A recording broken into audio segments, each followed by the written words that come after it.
एवं जो प्रयास रही हजार हजार लोक बाहर हारारी भुवनेश्वर पहुंचला बेलू 2 लाख लोक पहुंचे सरकार को मजबूर करेंगे जो गोटे गोटे कथा कहूचु बुढ़ा बुढ़ी का भत्ता 3000 कर दियो चाषी सुरक्षा भत्ता 10,000 टंका हिसाब से 36 लाख चाषी को हारारी 43,200 कोटी टंकार बजेट प्रोविजन रख ठीक सेमती 23टा फसल उपरे डबल इंजिन सरकार मिनिमम एमएसपी घोषणा करंतु एवं ता सहित ये खनि आधारित विकास को रोकी जल जंगल जमी को जो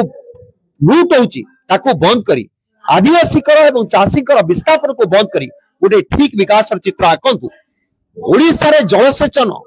5 वर्ष भीतर संभव हो पार यहाँ करिक देखातु एवं आज सामान्य समस्या जोटा सैन्य मांकट आरंभ कर 12 आरंभ कर जो चाषी मैंने क्षतिग्रस्त होती तार कौन से रास्ता सरकार तैयारी करूना जदि यही सब कथा को लेकर विशेषकर प्राइस प्रेस्टीज पेंशन आधार को लेकर आमे जो पदयात्रा मार्च रे आरंभ करिया जाउछु मते लागुची सरकार सतर्क हेबे सचेत हेबे नचेत जनतार रोष रो शिकार हेबे एथरे संदेह।